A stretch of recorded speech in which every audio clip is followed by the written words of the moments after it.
প্রথমেই ফ্রেন্ডসদের কাছ থেকে সরি চেয়ে নিচ্ছি। গত সানডে কোনো রকম ভিডিও আমি আপলোড করতে পারিনি। তার কারণটা হচ্ছে সানডে থেকেই আমাদের এখানে কন্টিনিউয়াস বৃষ্টি হচ্ছে। আমার বাগানের এই যে বিভিন্ন জায়গায় রেন ওয়াটার কালেক্ট করার যে টাবগুলো, সেগুলো দেখেই বুঝতে পাচ্ছেন আপনারা। তো এই বৃষ্টির মধ্যে কোনোভাবেই আমি ওপেন টেরেসে যেতে পারছি না। দেখতে পাচ্ছেন কি অবস্থা, কন্টিনিউয়াস বৃষ্টি হয়ে যাচ্ছে, কন্টিনিউয়াস।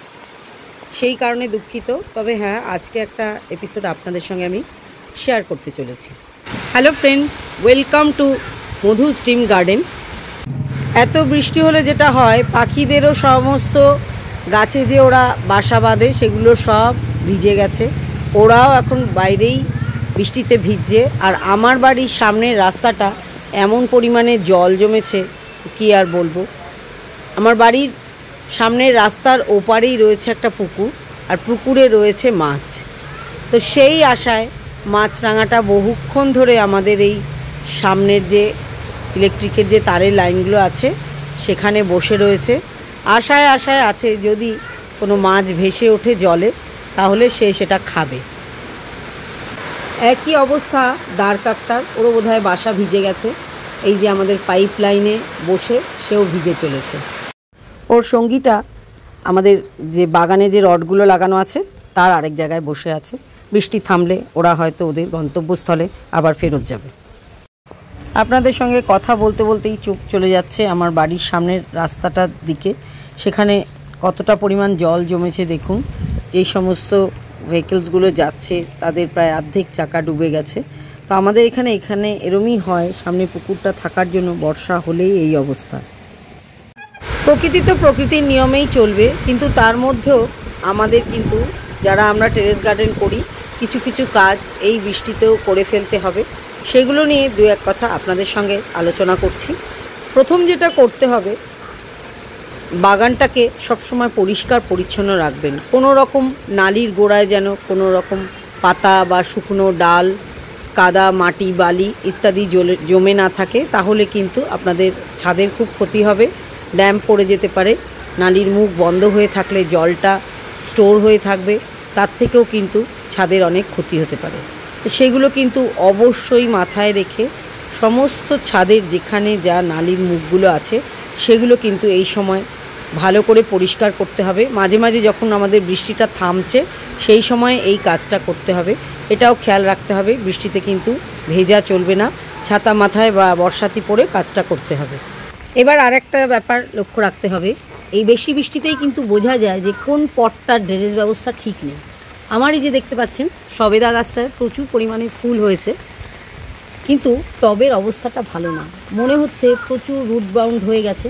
কিন্তু এখন যেহেতু ফুল রয়েছে গাছে, এখন পট পরিবর্তন করা যাবে না। যেটা আমরা করতে পারি, পটটাকে ভালো করে কোনো একটা মোটা লোহার রড দিয়ে ভালো করে খুশিয়ে ভেতরের যে জলটা জমে আছে বা যেটা ড্রেনেজ ব্যবস্থার মুখগুলো আছে, এই যে যেরকম এই যে এইগুলোকে একটুখানি লোহার রড দিয়ে কুচিয়ে জলটাকে বার করে দিতে হবে। এই সময় কিন্তু এই ব্যাপারটা করে নিতে হবে। বৃষ্টি কম হলে এটা বোঝা যায় না, বেশি বৃষ্টিতেই এই জলটা জমে থাকতে দেখা যায়। আরেকটা পয়েন্ট বলছি, গাছে এরকম শুকনো পচা ডাল বা পচা ফুল যদি থাকে সেগুলো কিন্তু অবশ্য করে কেটে ফেলে দিতে হবে। আর পচা ফুল থাকলে সেগুলোকে তুলে ফেলে দিতে হবে, তা না হলে কিন্তু গাছে ফাঙ্গাসজনিত প্রবলেম দেখা দিতে পারে। যে সমস্ত গাছগুলো অতিরিক্ত জল পছন্দ করে না তাদের কিন্তু শেডে রাখার ব্যবস্থা করতে হবে। সবার আগে দেখাচ্ছি আমি এই যে লণ্ঠন জবা, জারবেরা, এই যে নয়নতারা, এই সমস্ত গাছগুলোকে কিন্তু অবশ্যই বৃষ্টির জল থেকে বাঁচাতে হবে। বৃষ্টির জল স্টোর করতে চাইলে এখনই সেগুলো আপনারা করে রাখতে পারেন, কিন্তু একটা জিনিস লক্ষ্য রাখতে হবে, এটা যেখানে আমরা স্টোর করব সেটা যেন একটা ঢাকাযুক্ত পাত্র হয়। এরকম ওপেনে রাখা যাবে না। জল যখন ভর্তি হয়ে যাবে সেই ঢাকা জায়গায় ওটাকে ঢেলে দিয়ে ঢেকে রাখতে হবে, তা না হলে কিন্তু মশা মাছির উপদ্রব দেখা দিতে পারে। বর্ষাকাল গাছেদের বৃদ্ধির জন্য খুবই ভালো, কিন্তু অতিরিক্ত বৃষ্টিও কিন্তু ভালো নয়। এই সময় ফাঙ্গাসের উৎপাত হয়। তো বৃষ্টির বন্ধর যদি হয়ে যায়, মাটি যদি শুকিয়ে গিয়ে থাকে, সেই সময় কিন্তু অবশ্যই একটু আধটু রোদ উঠলে আপনাদের ফাঙ্গিসাইডের ব্যবহার করতে হবে, তা নাহলে কিন্তু প্রচুর পচন আপনারা রোধ করতে পারবেন না। অতিরিক্ত বর্ষার মধ্যে গাছে কোনো রকম লিকুইড সলিড কোনো রকম ফার্টিলাইজার দেবেন না। যখন দেখবেন কন্টিনিউয়াস বৃষ্টি হচ্ছে অবশ্যই ফার্টিলাইজার দেওয়ার হাত থেকে নিজেদেরকে দূরে সরিয়ে রাখুন। বৃষ্টি থেমে গেলে আবার যখন 2-1 দিন রোদের দেখা পাওয়া যাবে তখন কিন্তু সারের প্রয়োগ করবেন। তার আগে কিন্তু কোনোভাবেই সারের প্রয়োগ করবেন না, গাছে কিন্তু শেকড়ের পচন ধরতে পারে। এই সময় আপনারা আপনাদের ফেভারিট ফলিয়েজ বা পাতাবাহারের গাছগুলোকে, যেগুলো আপনাদের ধরুন ব্যালকনি গার্ডেনে থাকে বা ঘরের বিভিন্ন জায়গায় থাকে, তাদের কিন্তু 1-2 দিন এই বর্ষার বার করে দিন। তাহলে বর্ষায় ধুয়ে মুছে পরিষ্কার পরিচ্ছন্ন হয়ে গিয়ে গাছগুলো কিন্তু পুনর্জীবন লাভ করবে।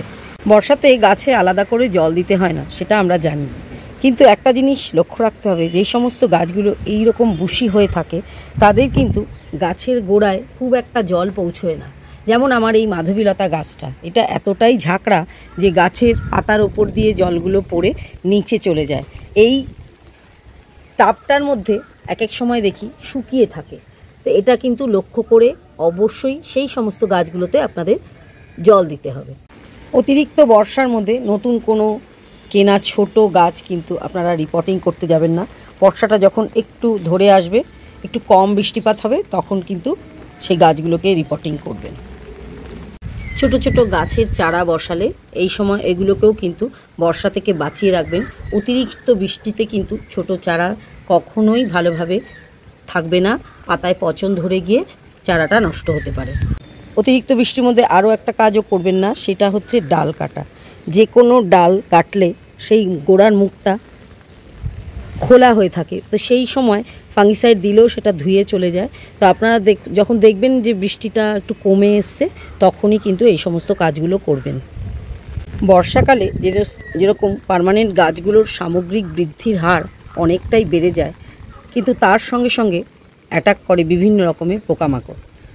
সেই জন্য নিয়মিত আমাদের যখন বর্ষা 2-1 দিন থাকবে না, সেই সময় যেই সমস্ত গাছের উপযুক্ত পেস্টিসাইড সেগুলো কিন্তু আমাদের সমস্ত গাছ বুঝে বুঝে প্রয়োগ করতে হবে। তা না হলে কিন্তু পেস্টের অ্যাটাকে গাছগুলোর ক্ষতি হতে পারে। বর্ষা হচ্ছে আমাদের প্রকৃতির দান। বর্ষাকে আপনারা এনজয় করুন, বর্ষায় নতুন গাছ বসান, সব কিছু নিয়েই বর্ষাকালটা কিন্তু বেশ ভালোই। তবে অতিরিক্ত বর্ষা হলে মন খারাপ হয়ে যায়, আমরা কোথাও বেরোতে পারি না, কিছু করতে পারি না, সেটাও একটা ব্যাপার। কিন্তু তবুও আমি বলবো বর্ষাকাল কিন্তু প্রকৃতির সেজে ওঠার একটা আদর্শ কাল। আজকের এপিসোডটা শেষ করলাম আমার এই রং বেরঙের রেনলিলি ফুলগুলো দিয়ে। বর্ষায় যখন অন্যান্য গাছে ফুল কম থাকে, এই রেনলিলি কিন্তু আমাদের বাগানকে তাদের সুসজ্জিত রূপ দিয়ে ভরিয়ে রেখে দেয়। আজ তাহলে এখানেই রাখছি, দেখা হবে আবার পরবর্তী এপিসোডে এরমই কোনো নতুন টপিক্সের সঙ্গে।